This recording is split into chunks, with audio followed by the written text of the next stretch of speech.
Muy bien, ¿qué tal? Buen día. Esta es la última semana que estaremos trabajando en el módulo de micro y macroeconomía. Esta semana estaremos viendo lo que es la oferta agregada, la demanda agregada, la política fiscal, la política monetaria y lo referente un poquito a la balanza de pagos en términos de la economía internacional.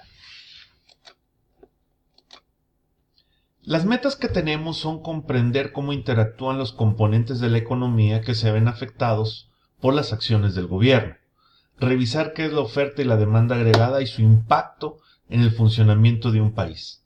Asimismo, identificaremos el panorama económico en el mediano y largo plazo. Revisemos y vamos también a analizar cómo influyen los impuestos para tener un ingreso por parte del gobierno y de esta forma ayudar a promover la inversión a través de la construcción de infraestructura, a través de la promoción de la educación, a través de la atracción de la inversión y sobre todo, cómo podemos hacer que todo este conjunto de factores económicos influyan positivamente en la economía. Primera tarea.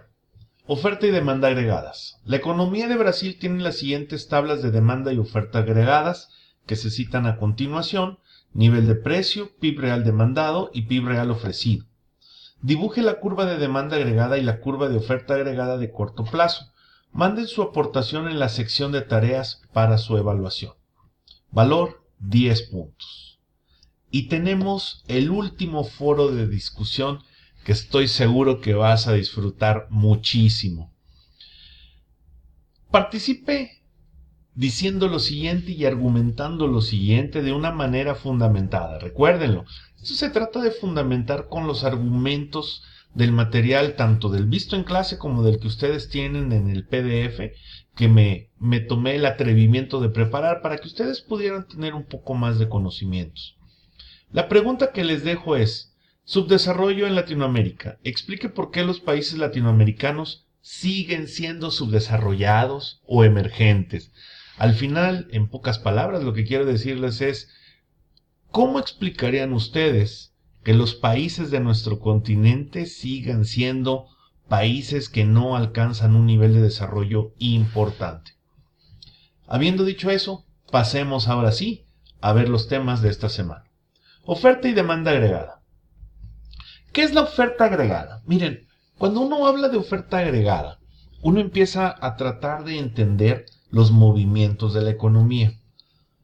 La oferta agregada nos permite entender tres características muy importantes de desempeño macroeconómico: el crecimiento del PIB potencial, la inflación y las fluctuaciones del ciclo económico. O sea, cómo se mueve la economía en conjunto. O sea, aquí ya empezamos a adentrarnos a este tipo de detalles.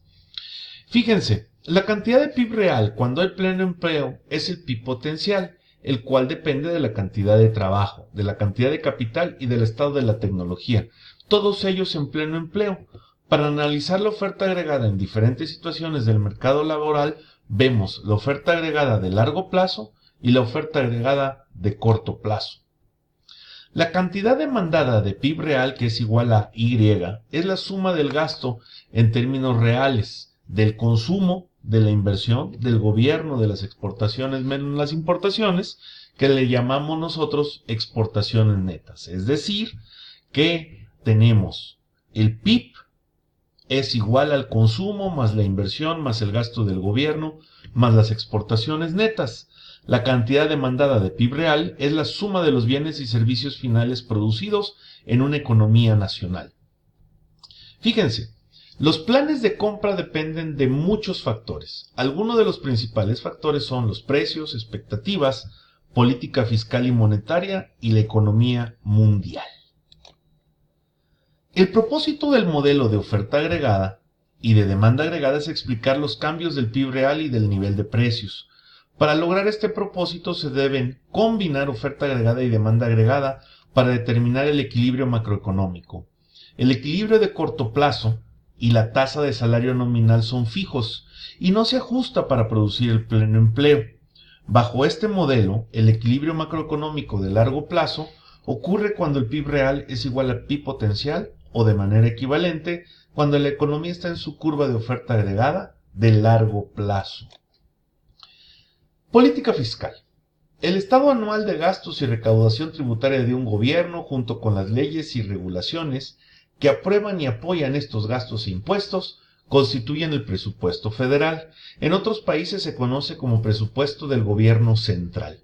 El presupuesto federal tiene dos propósitos: financiar las actividades del gobierno federal y alcanzar los objetivos macroeconómicos. La deuda gubernamental es el monto total que el gobierno ha pedido prestado.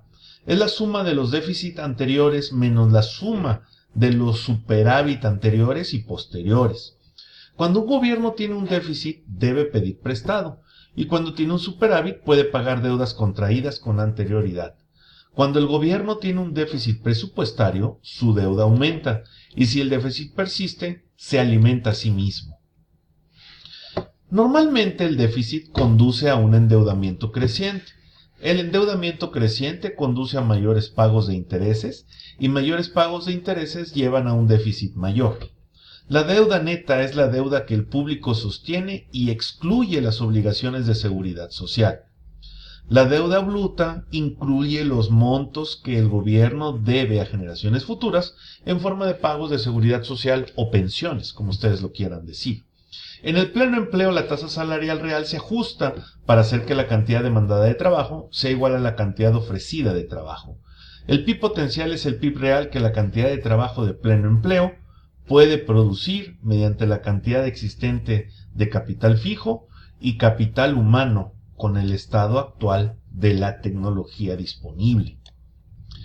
Un impuesto por ingresos de interés debilita el incentivo para ahorrar y abre una brecha entre la tasa de interés después de impuestos ganada por los ahorradores y la tasa de interés pagada por las empresas.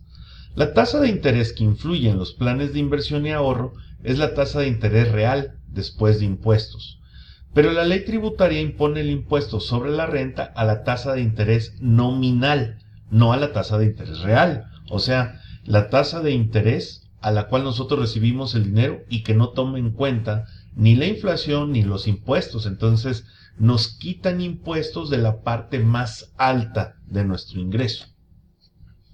La política monetaria es el conjunto de decisiones que toma la autoridad monetaria de cada país respecto a la fijación del tipo de interés y el control de la cantidad de dinero en circulación. A eso le llama oferta monetaria, con el fin de facilitar el crecimiento económico, reducir el desempleo y alcanzar la estabilidad de precios. Aunque también persigue el crecimiento económico y el pleno empleo, el objetivo principal de la política monetaria es la estabilidad de precios. Esto es, que la inflación no se dispare, que la inflación no se vuelva un problema para la economía y de esta forma nuestros ingresos se mantengan constantes y no sufran ningún tipo de depreciación. Pues bien, la cantidad de dinero que circula en una economía, que ya dijimos era la oferta monetaria, tiene que corresponder con las necesidades reales de intercambios que exige dicha economía, que vendrá dada por la cantidad de bienes y servicios que se produzcan. La cantidad de dinero disponible en una economía debe ser igual a la necesaria para adquirir los bienes y servicios producidos. Tenemos aquí una serie de tablas que no quisiera yo analizar tan a fondo porque las tablas hablan por sí mismo. Voy a ver nada más la relación entre oferta monetaria y tipo de interés. Cuando aumenta la oferta monetaria, los préstamos aumentan, bajan los tipos de interés y aumenta el consumo y la inversión. Cuando la oferta monetaria disminuye, disminuyen los préstamos, aumentan las tasas de interés y disminuye el consumo y la inversión. De hecho, esto se relaciona con la insuficiencia de la demanda agregada y el exceso en la demanda agregada, pero aquí lo que estamos viendo son dos componentes más: el desempleo y la inflación, que son consecuencias de cuando no hay dinero en una economía, entonces pudiera generarse desempleo y además inflación, porque como hay un exceso a veces de dinero, pues pudiéramos pensar que los precios a lo mejor bajan, pero como el dinero no vale, por eso se dice, empezamos a tener problemas inflacionarios. Lo mismo con las políticas monetarias, ¿verdad? La política monetaria expansiva aumenta la oferta monetaria, aumenta la capacidad de gasto, disminuye el costo de los préstamos, aumenta el consumo, la inversión y la producción, aumenta el empleo, pero genera inflación. Por otro lado, una política monetaria restrictiva, fíjense bien, disminuye la capacidad de gasto, aumenta los costos de los préstamos, disminuye el consumo, la inversión, la producción y la demanda agregada, y por lo tanto genera tradicionalmente una baja de precios, lo que genera una disminución del empleo, porque obviamente el productor no quiere vender más barato. Y de esa misma forma tenemos la política monetaria expansiva y la restrictiva.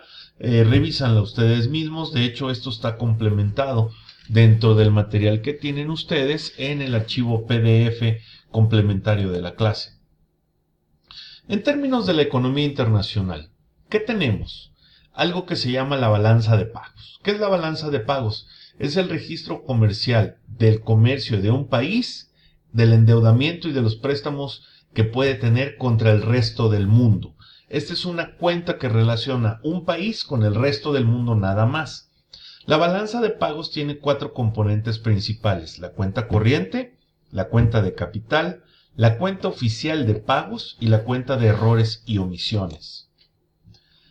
Un país que se endeuda más con el resto del mundo de lo que le presta se llama prestatario neto.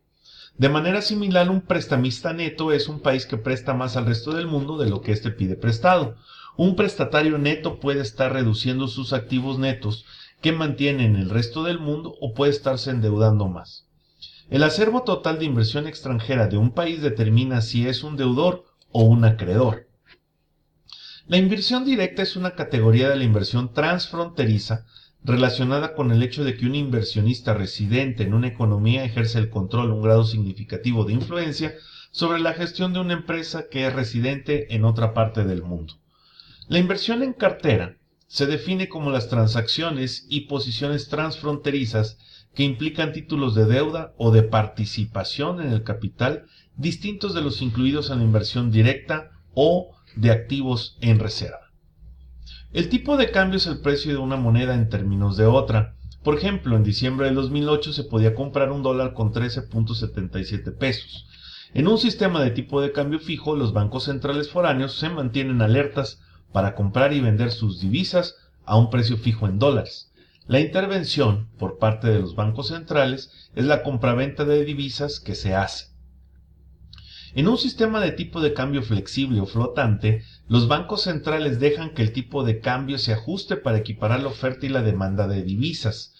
Hay 2 tipos de cambios flexibles: el tipo de cambio libre, flotación, que es donde los bancos centrales se desentienden completamente y dejan que los tipos de cambio se determinen naturalmente en los mercados cambiarios; y el tipo de cambio de flotación controlada o flotación sucia, donde los bancos centrales intervienen para comprar y vender divisas con la intención de influir en los tipos de cambio. En conclusión, ya para cerrar, la microeconomía está centrada en analizar el precio de la demanda, los costos de producción, la oferta final al mercado, los tipos de mercados que hay, cómo interactúan entre sí, las formas de competencia, donde tenemos competencia perfecta, competencia monopolística, monopolio y oligopolio.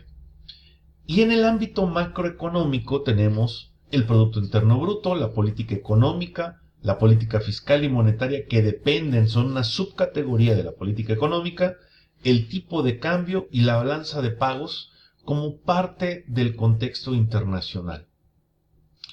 Estas son las 2 grandes secciones que hemos estudiado a lo largo de estas 4 semanas. Espero que ustedes hayan disfrutado tanto como yo de toda esta revisión teórica que les servirá a ustedes en la formación para que ustedes lleguen a concluir exitosamente su doctorado. Les pido por favor nada más, a manera de cierre, que revisen todas sus tareas y los trabajos para que hayan cumplido con ellos exitosamente y de esta forma puedan obtener una calificación excelente. A mí no me queda más que despedirme y desearles éxito en su proyecto doctoral. Sé que en los siguientes meses van a estar muy ocupados, pero recuerden que no se encuentran solos. Me tienen a mí como su amigo, servidor y ex profesor, a partir de ahora, Francisco Antonio Serrano Camarena. Mucho éxito y estoy a sus órdenes. Nos vemos muy pronto. Hasta luego.